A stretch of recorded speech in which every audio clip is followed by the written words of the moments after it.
Hi, my name is Allison Spratt Pearce, and this story is called Just 45 Minutes by ShuJen Askew. In the chair next to me, my son Kevin bobbed and swayed to the alphabet song before the start of his Zoom class. I matched his enthusiasm, dancing as well until the song finished. And the teacher appeared on the screen with a wide grin. "Okay, class," she said, "are you ready for a fun day?" High-pitched squeals from his classmates blasted through the speakers. I checked my watch, dreading the next 45 minutes and praying we make it through without a meltdown. "Roll call!" She held up a name tag. "Who's this?" "Amanda!" one of the students shouted. "That's right, it's Amanda." "Let's say hello to Amanda." The teacher placed the name tag on the whiteboard and sang, "Hello, Amanda, hello. Hello, Amanda, hello." The class joined in, vocalizing the words as loud as they could. I glanced over at my 4-year-old who sat with a blank expression on his face. "Come on, honey," I said, putting my arm around him. "Sing." "Okay, class, who's this?" She held out another name tag with the name Kevin on it. "That's you, Kevin." I pointed to the screen. The kid shouted his name and he smiled. "Hello, Kevin, hello." The teacher clapped. "Hello, Kevin." Kevin drummed to his classmates' voices with his pencils. I clapped with joy, reveling in his participation, until his banging overpowered the singing and lead chips transformed into small projectiles, striking the wall and me. The IKEA desk I played tug of war for another mother after standing in line for 3 hours rocked from side to side, and I swear I saw dents. Okay, Kevin, shh, that's enough." I reached for the pencils only to have them fly across the room with Kevin giggling. I glanced at my watch. 40 more minutes to go. The teacher announced the first Halloween project and to pull out the materials. I got the pumpkin cutout, the crayons, the glue, but I couldn't find the scissors. "Okay, class, first cut out your pumpkins." I checked the bag once more, sifting through its contents. Paper clipped, papers split apart, school supplies fell out of their bags. Why was I so organized at work, but nothing seemed to be in place when it came to my son's class? I dumped the entire contents onto the floor. "Uh-oh." My son glanced down. "That's okay. Mommy will clean it up. We just need the scissors." I found them meshed in between the cotton balls and Play-Doh. "See?" I placed them in his right hand and showed him how to cut the paper. He snipped along the pumpkin's edge until he came across the stem. "Okay, hold on." I rotated the paper. "Just follow the line."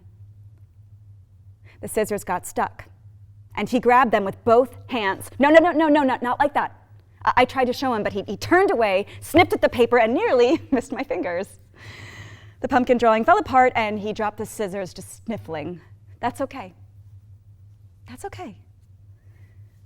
I put the scissors away, and I rearranged the orange pieces into its original pumpkin shape. "See, we just need tape." "Okay, class, let's move on to stringing beads," the teacher announced. "Match like colors." Or not. I glanced at my watch. 30 more minutes to go. Okay. I pulled out the baggie of colorful beads and pipe cleaners, and then worked with Kevin to string the green beads through first.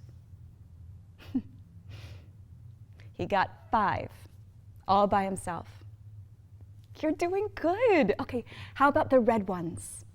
I tried to give him a bead, but he pulled the entire string away, then swung it around his head like a rope. No. I raised my hand to stop him, but he just kept swinging faster until the beads just flew off.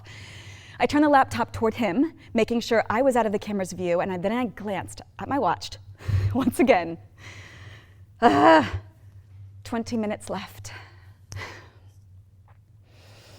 I slumped back in my chair. Whose bright idea was it to have online classes for autistic children?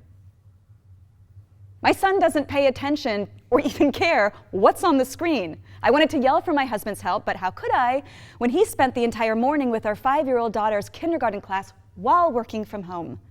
God, this stupid pandemic. Train. Train! Kevin slid on the floor in front of the many toy train sets I snagged on Amazon when I thought the world was ending. Everyone bought toilet paper, but I bought toys so my kids wouldn't get bored. Okay, class, let's string the yellow beads, the teacher continued. Instead of following, I placed the laptop on the floor in front of Kevin, and I went into the bathroom.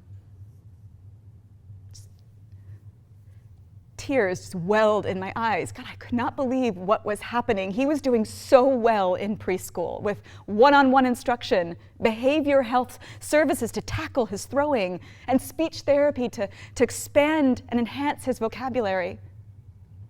The first 5, they termed it, the most critical year of a child's life. So now where does that leave my son?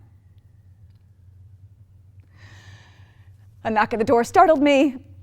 10 minutes left. Hold on. I wiped the tears from my eyes and I opened it, and Kevin stood there holding a magnifying glass wrapped in plastic.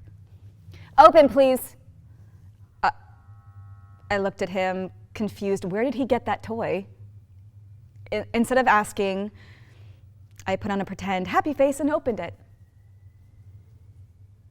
I then followed him into the living room where he got down on the floor in front of his laptop and he put the magnifying glass up to his eye, copying the teacher. God, my heart melted. I smiled big and then I got down on the floor next to him. What do you see, Kevin?